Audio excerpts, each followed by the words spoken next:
அனைவருக்கும் வணக்கம். மாண்புமிகு தமிழ்நாடு முதலமைச்சர், தமிழக வெற்றிக் கழகத்தின் தலைவர் தளபதி அவர்களுடைய பிறந்தநாள் நாளை இருப்பதை முன்னிட்டு இன்றைக்கு திருச்சி மாவட்டத்தில் இருக்கக்கூடிய 9 தொகுதிகளிலுமே பொதுமக்கள் பயன்பெறும் வகையில் மருத்துவ முகாம்கள் அமைக்கப்பட்டு எல்லா முகாம்களிலுமே பொதுமக்கள் ரொம்ப சந்தோஷமாக அவங்களுடைய உடல் பரிசோதனை செய்து கொள்வது, அவர்களுக்கு தேவையான அந்த மருத்துவ பரிசோதனை செய்து கொள்வது என்று எல்லா இடங்களிலுமே பயனடைந்து கொண்டிருக்கிறார்கள். அதை தவிர பல்வேறு இடங்களில் அன்னதானம் செய்வது, இரத்த தானம் செய்வது, அதே போல் நலத்திட்ட உதவிகள் வழங்குவது போன்ற பல்வேறு நிகழ்ச்சிகளை மாண்புமிகு தமிழ்நாடு முதலமைச்சர் அவர்களின் பிறந்தநாளை ஒட்டி இன்றைக்கு நாங்கள் செய்திருக்கிறோம் திருச்சியில் முழுவதுமாக. அதே போல் தற்போது மணப்பாறையில் அந்த இரத்த தான முகாம் நடந்து கொண்டிருக்கிறது. அதே போல் மருத்துவ முகாம் நடந்து கொண்டிருக்கிறது.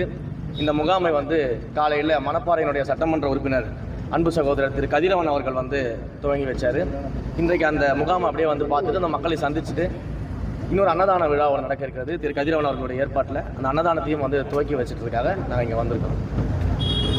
அடுத்தது ஒரு விஷயத்தை கிளாரிஃபை பண்ணணும் அப்படின்றதுக்காக தான் மெயினாக அவங்க எல்லாரும் சந்திக்கிறோம். என்ன அப்படின்னா, கடந்த சில தினங்களாக உங்கள் எல்லாருக்குமே தெரிஞ்சிருக்கும், திருச்சியில் திமுகவினரால் என் மேலே ஒரு டார்கெட்டட் கேம்பெயின் அட்டாக் நடந்துகிட்டு இருக்குது. எங்களுடைய வெற்றியை ஏற்றுக்கொள்ள முடியாதவர்கள், திருச்சியை தங்கள் கோட்டைன்னு நினச்சிக்கிட்டு இருந்தவங்க இன்றைக்கு அந்த கோட்டை தளபதியின் கோட்டையாக மாறிடுச்சு அப்படின்றத ஏற்றுக்கொள்ள முடியாமல் ஸ்ரீரங்கத்தில் எம்எல்ஏவை காணவில்லை, திருச்சியின் அமைச்சர் ரமேஷை காணவில்லை அப்படின்னு சொல்லிட்டு ஒரு டார்கெட்டட் அட்டாக், பொதுமக்களே இதை சொல்வது போலவும், பொதுமக்கள் இப்படி ஒரு கம்ப்ளைண்ட்டை முன்வைக்கிறது போலவும் ஒரு டார்கெட்டட் கேம்பெயினை பார்த்தீங்கன்னா ரன் பண்ணிக்கிட்டு இருக்கிறாங்க. அது முற்றிலும் பொய்யான ஒரு கேம்பெயின். இது பொதுமக்கள் எல்லாருக்கும் நல்லாவே தெரியும். இதை வெறும் வாய் வார்த்தையாக சொல்லக்கூடாது, இதற்கான ஆதாரங்களோடு உங்ககிட்ட பேசணும் அப்படின்னு தான் நான் இன்னைக்கு இங்கே வந்தது. இது பார்த்தீங்கன்னா கடந்த ஒரு மாத காலமாக என்னுடைய ஸ்ரீரங்கம் சட்டமன்ற தொகுதியில் மக்கள் முன்வைத்த கோரிக்கைகளுக்கு உடனடியாக என்னுடைய எம்எல்ஏ அலுவலகத்தில் இருக்கக்கூடிய அதிகாரிகளை வைத்து, என்னுடைய அலுவலக அதிகாரிகளை வைத்து, என்னுடைய பயணிக்கக்கூடிய கழகத்தின் தோழர்கள் நிர்வாகிகளை வைத்து சம்பந்தப்பட்ட மக்களின் குறைகளை உடனடியாக தீர்த்ததற்கான இது ஆதாரம். நீங்கள் பார்த்தீங்கன்னா பல்வேறு இடங்களில் துவங்கப்படாமல் இருக்கக்கூடிய ப்ராஜெக்ட்ஸு, மக்களுக்கு தேவையான தண்ணீர் தொட்டி திறக்கிறது, கழிப்பறைகள் திறப்பது, அதே போல் சுத்தம் செய்து கொடுப்பது, மக்கள் என்னென்னலாம் கோரிக்கை வச்சாங்களோ அது அத்தனையும் நம்முடைய கழக தோழர்களும் என்னுடைய எம்எல்ஏ அலுவலக அதிகாரிகளும் உடனடியாக அந்த மக்கள் கோரிக்கைகளுக்கு எல்லாம் செவிசாய்த்து அது அத்தனையும் செய்து கொடுத்துருக்கிறோம். இது எல்லாம் அதற்கான புகைப்படங்களோடு இருக்கக்கூடிய ஆதாரம். கடந்த ஒரு மாதமாக ஸ்ரீரங்கம் சட்டமன்ற தொகுதியில், நான் வெற்றி பெற்ற தொகுதியில் மக்களுடைய குறைகளை தீர்த்ததற்கான புகைப்பட ஆதாரங்கள். நான் ஒரு இந்து சமய அறநிலையத்துறையின் அமைச்சராக இருக்கிறேன். அப்போ தமிழ்நாடு முழுக்க இருக்கக்கூடிய அனைத்து கோயில்களையும் சீரமைக்கக்கூடிய பணிகளில் ஒரு பக்கம் நான் இயங்கிக்கிறேன். அதே போல் திருச்சியின் பொறுப்பு அமைச்சராக நான் இருப்பதனால உங்கள் எல்லாருக்குமே தெரியும், 2 வாரத்திற்கு முன்பாக திருச்சியில் இருக்கக்கூடிய அனைத்து துறை அதிகாரிகளையும் அழைத்து, அனைத்து சட்டமன்ற உறுப்பினர்களையும் அழைத்து ஒரு சீராய்வு கூட்டத்தை நடத்தணும். அதில் நீங்கள் எல்லாருமே கலந்துக்கிட்டு அதையெல்லாம் நீங்கள் பார்த்துருப்பீங்க. ஒவ்வொரு மாதமும் அந்த கூட்டத்தை நடத்துவோம்னு சொல்லி ஒட்டுமொத்த திருச்சியின் பொறுப்பு அமைச்சராக அந்த சீராய்வு கூட்டத்தை நான் முன்னெடுத்திருந்தேன்.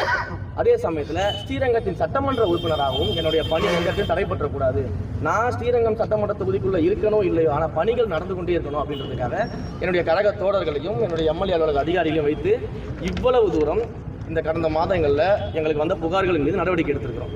அப்போ இவ்வளவு நடவடிக்கை எடுத்த பொதுமக்களுக்கு தேவையான அனைத்தையும் செய்து கொடுக்கக்கூடிய எங்களை பார்த்து ஸ்ரீரங்கம் தொகுதியில் எம்எல்ஏவை காணவில்லைன்னு திமுக ஒரு டார்கெட்டட் கேம்பெயின் அட்டாக்ஸ் பண்ணிட்டு இருக்கிறாங்க. அது மட்டும் இல்லாமல் அமைச்சர் ஃபோன் அடித்தா எடுக்கிறது கிடையாது, அமைச்சரோட அலுவலகத்தில் ஃபோன் பண்ணால் எடுக்கிறது கிடையாது அப்படின்னு சொல்கிறாங்க. இது என்னுடைய அலுவலகத்தில் நான் நியமிச்சிருக்கக்கூடிய இந்த மனுக்களை பெறக்கூடிய அதிகாரி மெயின்டைன் பண்ணுற நோட்டு. இதில் ஒவ்வொரு நாளும் வரக்கூடிய ஃபோன் கால்ஸில் முக்கியமான குற்றச்சாட்டுகள், எதெல்லாம் ஏற்கத்தகுந்த குற்றச்சாட்டுகள் இருக்கிறதோ, எதெல்லாம் ஏற்கத்தகுந்த மனுவாக இருக்கிறதோ அந்த மனுக்களுக்கு எல்லாம் பார்த்தீங்கன்னா யார் யார் ஃபோன் பண்ணாங்க, எந்த டேட்டில் பண்ணியிருக்கிறாங்க, யாருடைய மொபைல் நம்பரு எல்லாத்தையும் ரிஜிஸ்டர் பண்ணுறாங்க.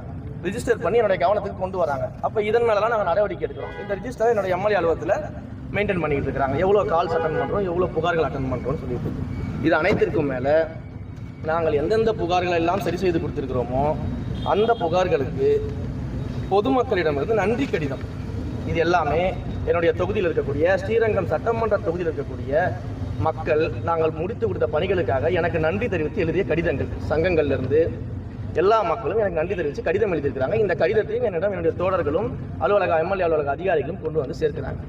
அப்போ இப்படி எல்லா வகையிலும் ஸ்ரீரங்கம் சட்டமன்ற தொகுதியில் மக்களுக்கு செவிசாய்த்து நான் தொகுதிக்குள்ளே இருந்தாலும் இல்லை தமிழ்நாடு முழுக்க மற்ற இடங்களில் மற்ற மாவட்டங்களில் கோவில்கள் ஆய்வில் சுற்றுப்பயணத்தில் இருந்தாலும் தொகுதியின் வேலை மிக சீரும் சிறப்புமாக நடந்து கொண்டிருக்கிறது. அதே போல திருச்சி மாவட்டத்திற்கான வேலைகளையும் ஒரு பொறுப்பு அமைச்சர் என்ற முறையில் அந்தந்த தொகுதியின் எம்எல்ஏக்களோடு சேர்ந்து என்னென்ன பணிகள்லாம் மிச்சம் இருக்குது, என்னென்ன குறைகள் இருக்கோ அதையெல்லாம் சரி செய்வதற்கான வேலைகளில் நான் ஈடுபட்டு இருக்கிறேன்.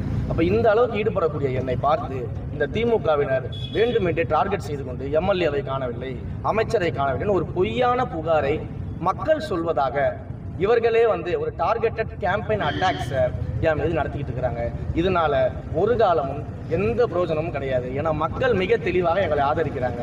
எங்களுடைய வெற்றியை தாங்க முடியாமல் நீங்கள் இது போன்ற வேலைகள் செய்வதற்கு பதிலாக கொஞ்சோண்டு ஜெல்லிசல் வாங்கி சாப்பிட்டு வீட்டில் இருக்கலாம்.